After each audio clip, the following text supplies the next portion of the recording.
Queridos, Pai do Senhor, você que trouxe o exemplar da Bíblia Sagrada, livro de Atos, capítulo 9, verso 3. Desde já agradeço a irmã pela confiança. Deus abençoe a congregação local, os grupos, os dessa igreja. Eu amanheci meio debilitado. Entendi mais como uma coisa espiritual, mas eu lembrei que algumas semanas atrás eu não tinha uma agenda. No mesmo dia eu peguei um resfriado terrível, fiquei com muito catarro no nariz. Mesmo assim, quando chegou a noite que eu fui pregar, não foi necessário ressoar o nariz, porque não foi preciso. E uma vez, assim que eu terminei de pregar na praça, logo que eu indo para o ponto, eu falei para Deus: ó Deus, nem que seja me arrastando, mas eu vou pregar a tua palavra, eu não quero nem saber. Vou fazer como Estevão, receba meu espírito. Atos 9, 3 até o 6. Na minha tradução diz: em sua viagem, quando se aproximava de Damasco, de repente brilhou ao seu redor uma luz vinda do céu. Ele caiu por terra e ouviu uma voz que lhe dizia: Saulo, Saulo, por que você me persegue? Saulo perguntou: quem és tu, Senhor? Ele respondeu: eu sou Jesus, a quem você persegue. Levante-se, entre na cidade e alguém dirá o que você deve fazer. Pode assentar. Queridos, eu vou separar minha pregação em duas fases. Vamos fazer uma explanação do texto e no final eu falarei um pouco do testemunho ao qual está conectado ao sermão. O nome do tema é Convertidos pela Graça. O texto onde nós acabamos de ler se passa no livro de Atos, escrito pelo Dr. Lucas, que também escreveu outro livro, qual leva o mesmo nome, o Evangelho de Lucas. O Evangelho de Lucas é um dos evangelhos mais detalhados que tem, traz uma visão mais detalhada sobre os fatos de Jesus e a sua crucificação. O Evangelho de João traz uma versão mais teológica sobre a vida de Jesus. O livro de Marcos, mais resumido, e o livro de Mateus, de uma forma mais tradicional. A intenção do livro de Atos é mostrar o que os apóstolos fizeram depois da ascensão de Jesus, descrito em Mateus 28. Os atos do Espírito Santo através dos apóstolos. Os atos do Espírito através dos discípulos, como você queira chamar. Os atos do Espírito Santo através da igreja primitiva. E foi ali que cresceu o ponto crucial e inicial do cristianismo, em Atos dos Apóstolos. A igreja primitiva. Em Atos 1,14, ali diz: todos estes continuavam unanimemente em oração e súplicas com as mulheres, e Maria, mãe de Jesus, e com seus irmãos. Em Atos 1,14, começamos com comunhão, começamos com oração. A Bíblia diz que todos estavam na casa de um dos apóstolos em oração para o crescimento das obras e da igreja. Nunca tinha se visto antes mulheres andando com Jesus e orando com Jesus, mas aqui, quando o cristianismo é espalhado por Jesus e quando ele deixa uma missão e uma ordem geral para todos nós, agora vemos mulheres e homens orando pela vinda do Espírito Santo. Em Atos 1 acontece a oração da igreja. Em Atos 2 cumpre-se a promessa feita por Jesus. No livro de Malaquias também os profetas profetizaram sobre a descida e vinda do Espírito Santo. Em Atos 2, um som veemente impetuoso e um vento enche toda a casa porque estão cheios do Espírito Santo. E o Espírito dá o dom das línguas conforme cada um precisa. Atos 1, o início da igreja. Atos 2, a descida do Espírito Santo e o primeiro acontecimento do Pentecostes. Atos 3, a igreja faz sua primeira atividade. Pedro e João curam um coxo, e Pedro faz uma oração que salva 3.000 pessoas. Atos 4, a igreja é perseguida.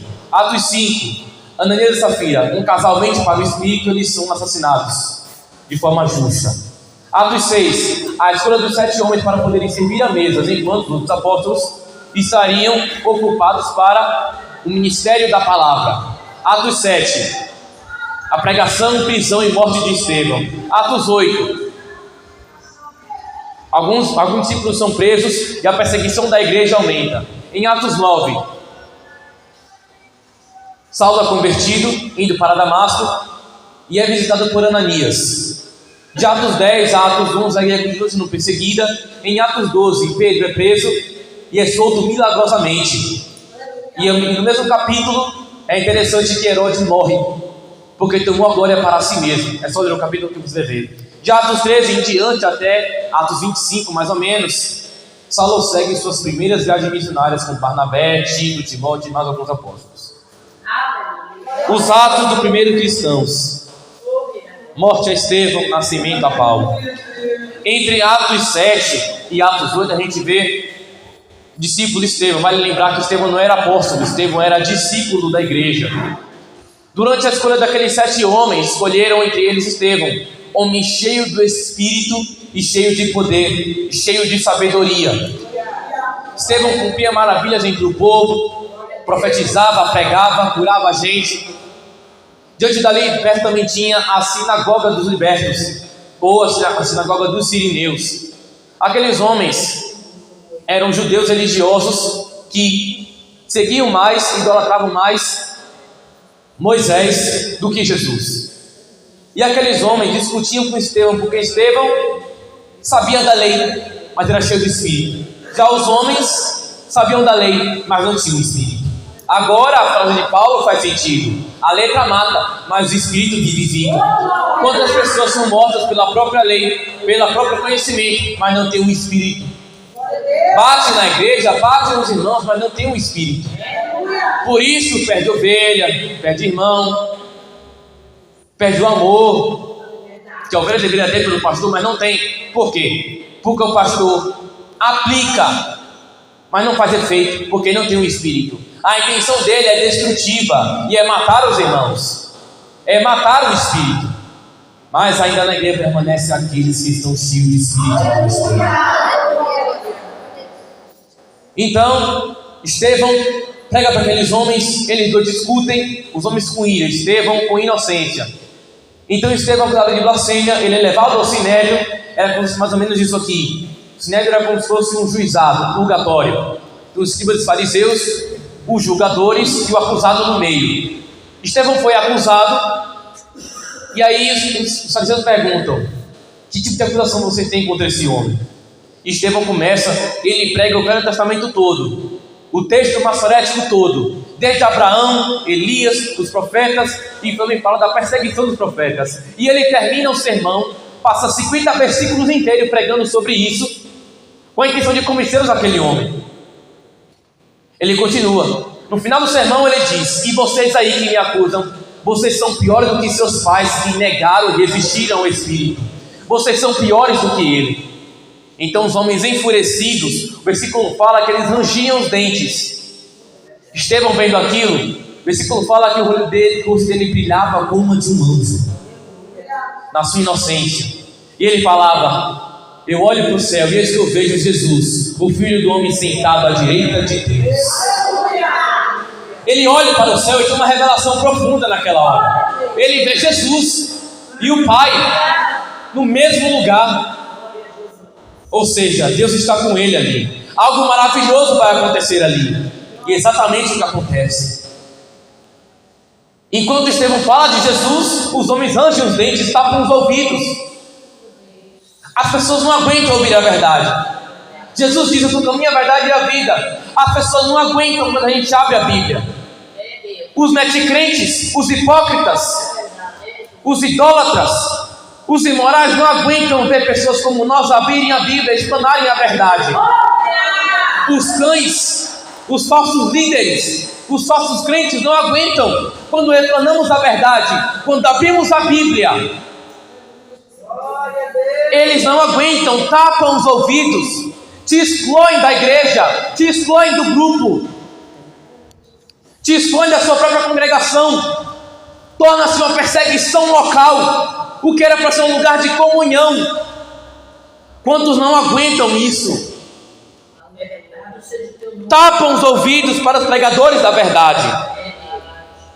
Então, naquela fúria, os homens, sem a permissão do Sinédrio, os Sinédrios não têm permissão para fazer aquilo, levam Estevão para fora da cidade, o arrastam para fora da cidade e começam a apedrejá-lo. O versículo fala, dependendo da sua tradução, que seja original, ele fala, e o apedrejavam. Era um processo de apedrejamento, não era apedrejaram, era apedrejavam, era um processo naquela época. E ainda hoje, alguns países continuam com essa prática, alguns ainda sim, outros ainda não, a razão é meio óbvia. E apedrejaram ele até a morte. O Sinédrio não teve permissão para fazer aquilo, aqueles homens não tinham, mas pela fúria, pelo ódio, pela ira, pela tanta idolatria, pela lei de Moisés e pela pessoa de Moisés, fizeram aquilo. E a pena era clara: blasfêmia ou adultério, apedrejamento. O apedrejavam. Como eu disse antes, uma coisa maravilhosa ia acontecer, e aconteceu. Estevão diz: Senhor, recebe o meu espírito e não impute eles por este pecado.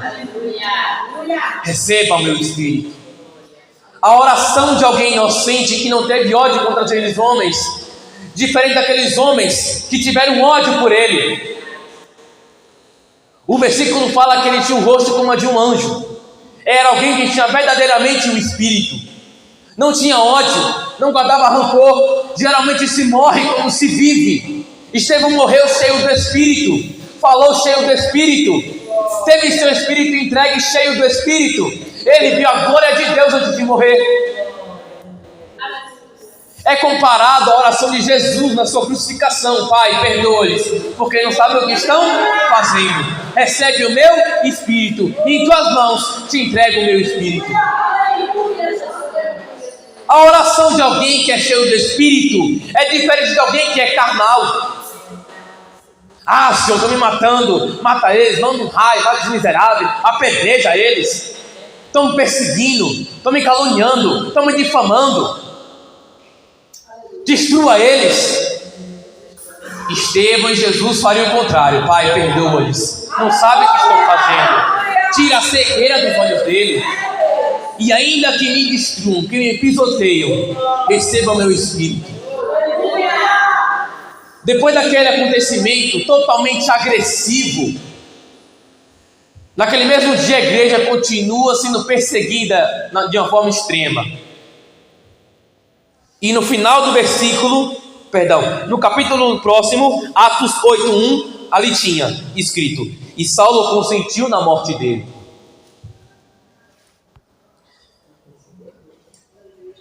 Quando Estevão morre, Saulo nasce.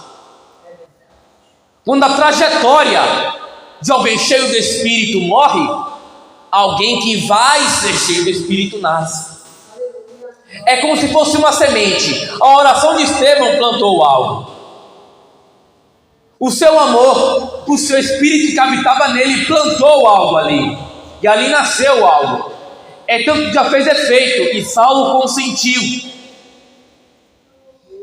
Teve compaixão. Não era para ter acontecido, mas aconteceu. As mulheres do ciclo de oração oram e plantam algo. Não importa a quantidade, não importa a qualidade, não importa se você ora em línguas, não importa se você ora em mistério, não importa se seu irmão te acha barulhento. O que importa é a sua intenção, que vai plantar alguma coisa.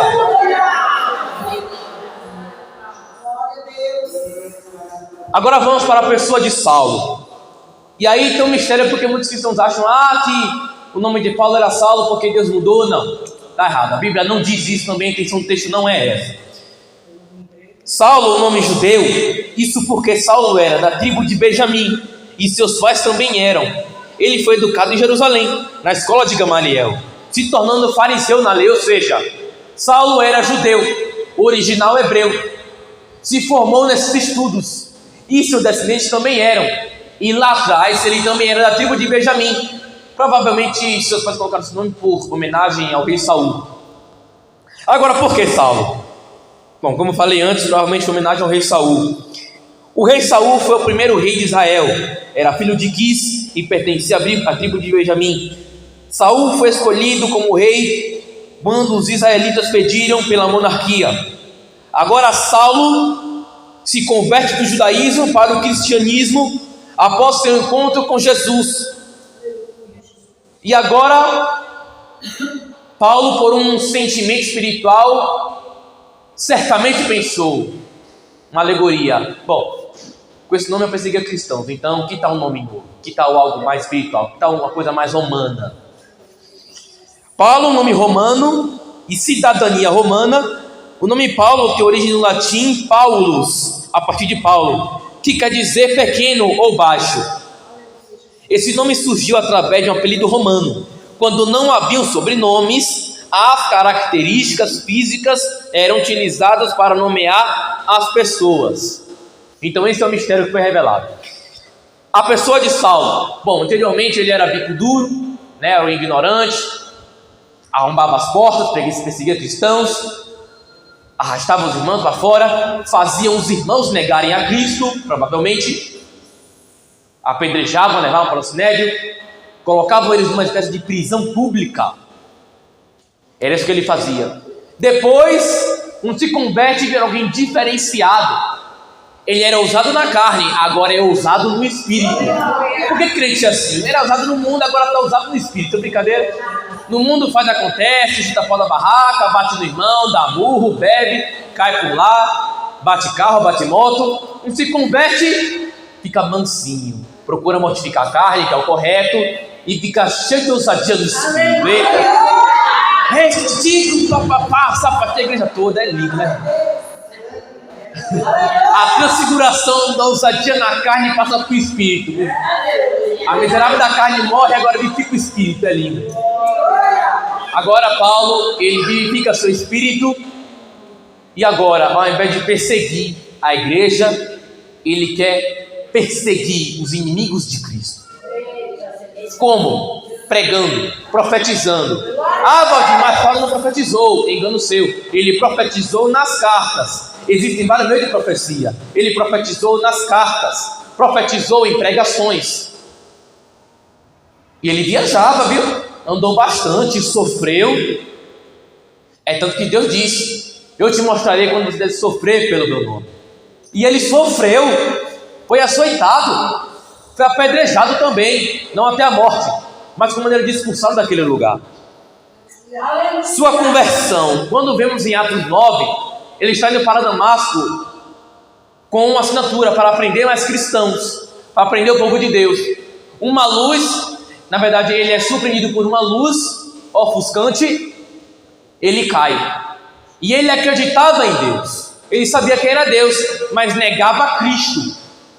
E quantos pagãos hoje negam a Cristo, mas dizem acreditar em Deus? Jeová é um só, engano seu.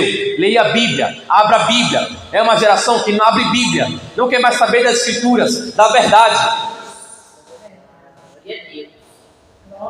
Negam Cristo de várias formas, negam a eficácia, resistem ao Espírito. Então, Saulo fica cego e Jesus pergunta: Saulo, Saulo, por que me persegues? Ou seja, Saulo, Saulo, por que está perseguindo minha igreja? Por que está perseguindo o meu povo? Por que está perseguindo a irmãzinha do coque que bem profetiza? Deixa ele em paz. É saia longa, deixa ele estar com saia longa. É coque mesmo? Deixa ele estar com coque. Deixa meu povo em paz. É assim que ele se refere. Eu adoro ver Deus irado. Desce com a espada, com a justiça. Deixa meu povo. Deus é mistério. A partir dali ele fica 3 dias sem comer, sem beber nada. E aí Deus envia um apóstolo ali, envia Ananias. E Ananias agora traz a mensagem de Deus para Saulo. Olha, você vai ser apóstolo, você tem que pregar agora a mensagem de Deus, entendeu? Eu tenho que te batizar nos 2 sentidos. Saulo agora ele se convence, momento lindo, ele tira a lama dos seus olhos e agora ele é batizado nas águas por Ananias e batizado no Espírito. Agora ele entende sua missão e vai levar agora a mensagem de Deus. É engraçado como pode dizer? É engraçado como o id de Deus é tão rápido, como o fazer de Deus é tão rápido. O camarada, Atos 9, já se converte. 3 capítulos depois, já faz mais de 50 viagens missionárias. O camarada já vai a Listra, já vai a Atas, já vai a Éfeso, já vai a um monte de lugar. E com ousadia mesmo, aquela motivação, mesmo sendo abandonados por muitos. Ele foi ousado, queria ir a Roma, era o centro de tudo, queria ir a Roma. Alguns abandonaram por isso, mas ele foi: olha, se você não for, eu vou mesmo assim, tá nem sabendo. O povo tem que conhecer quem é Jesus. A partir disso vem a experiência do propósito ministerial. Ele aprende muitas coisas e passa para nós muitas coisas. O resultado da graça, Romanos 5,20. Mas onde o pecado abundou, superabundou a graça. Alguém que era perseguidor, agora é propagador. É lindo como o Espírito convence. Filipenses 3,5. Circuncidado no 8º dia de vida, pertencente ao povo de Israel, à tribo de Benjamim, verdadeiro hebreu, quanto à lei, fariseu, quanto ao zelo, perseguidor da igreja, quanto à justiça que há na lei, irrepreensível.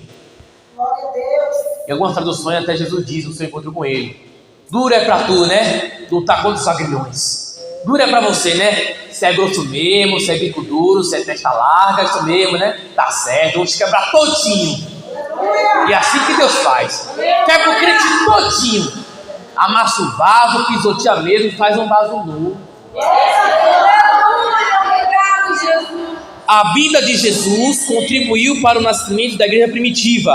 A vinda da igreja primitiva contribuiu para o nascimento de obreiros e discípulos. A vinda de Estevão contribuiu para o nascimento ministerial de Paulo. A vinda de Paulo contribuiu para a doutrina de Cristo, para nossas vidas espirituais, congregacionais, para a esperança da gloriosa, que é a vinda de Cristo, mais uma vez para arrebatar a sua noiva. Então muitos fatores contribuíram para uma coisa só: a liberdade do Espírito. Queridos, feito isso, Deus estava me incomodando para procurar a palavra, e guiado pelo Espírito ele me levou até esse sermão. Não entendi o porquê, queria até outro.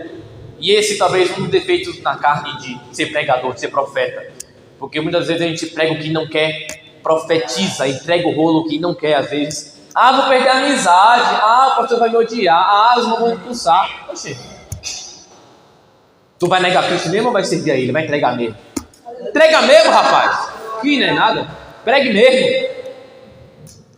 Então, queridos, eu cresci, não digo no evangelho, mas cresci na igreja, e o diabo me cegou desde pequeno com uma coisa chamada idolatria. Um certo artista me chamou para isso, Satanás viu em mim esse ponto fraco, e um dos que eu tenho, um deles na verdade. E aí eu comecei a ter muitos DVDs, CDs. Meu pai, que já faleceu há muito tempo, comprava muito para mim. Cresci nisso, e chegou uma certa idade que eu comecei a imitar o rapaz para poder começar a ganhar dinheiro. Comecei a fazer isso, e eu idolatrava, tinha ele como um exemplo referencial. Quer dizer, a história desse artista é assim: ele era cristão, testemunho de Jeová, aí foi para a mídia, foi para a fama e esqueceu da igreja, saiu da igreja. É tanto que em 1988 foi a época que ele se desvinculou da igreja e partiu para o mundo. Preferiu cantar para o mundo em vez de cantar para a igreja. Eu acho que isso aqui os irmãos já pegaram quem é. Mas enfim, cresci com isso. E aí, quando foi ano passado, cresci numa fome terrível em parecer mais com ele. Eu não dormia à noite. Eu atrasava minhas decisões para poder emagrecer, ficar igual a ele. Costumes, tradições, comportamentos meus se igualavam para ficar igualzinho a ele. Tudo direcionado a ele, como exemplo de vida dele. E vale lembrar que eu cresci na igreja com a mão na obra. Bom, eu tive muitas vocações. Uma delas, que eu tenho até hoje, é mexer no som, etc., servir, etc., dar água para o pastor. Enfim, eu tinha muitas qualidades. Dentro da igreja, fazendo isso, eu estava com o pé na igreja e o pé no mundo. Como eu queria que alguém me exortasse mesmo, meter os dedos da minha cara e falasse: olha, você está errado, em Gálatas fala que os idólatras, isso e aquilo. como eu queria. E hoje você vai exortar alguém por ordem geral e fala que você é duro, fala que você é ignorante, fala que você é intrometido. Como eu queria que alguém me cajadasse. E aí eu cresci nessa cegueira espiritual, fui nisso. De certa forma, perdi muito tempo, porque desde que eu era pequeno, Jesus falava: olha, filho, tu vai ser pregador, vai ser pastor, vai ser cantor, vai ser isso, aquilo, evangelista, se prepara. Como eu vou? Eu, não quero não, tá cedo. Eu espero fazer 18 anos ainda, tá cedo, que nada. Irmãos, você tem noção, eu odiava ler a Bíblia. Eu só li isso aqui na igreja. Tipo assim, eu orava, sentava e aqui o versículo acabou para mim. Eu odiava ler a Bíblia. Hoje a minha mesa, que era de computador, virou um escritório de tantos livros. E eu quero mais. E aí eu estava naquilo, quando foi janeiro agora. Aí Jeová falou: de acordo com meus planos, é isso mesmo, ele não tem para onde correr. E eu falando: tem muita agenda, tem muito show, tem muita apresentação para eu ir. Quero viajar, fazer show, isso, aquilo. Eu falando: vai, seu besta, você não vai muito longe não, filho. Falei: não, mas eu tô assim, não, você não vai não, pode, tá bom, vai lá. Beleza. Foi seguindo, quando chegou em janeiro, aí chegou um ponto que meu cabelo estava crescido, estava enorme. Se os irmãos olharem minhas fotos antigamente como agora, vocês não vão me reconhecer. Eu era magro, pálido, feio, seco, eu tinha um espírito em mim terrível, espírito imundo em mim. Quando eu gravava vídeos, as minhas pupilas se dilatavam automaticamente. Então eu cresci nisso. Meu cabelo estava grande e a assembleia, a gente sabe que tem algumas certas doutrinas, né? E aí eu segui nisso, o pastor, e a mulher dele falou: olha, você vai ter que se decidir.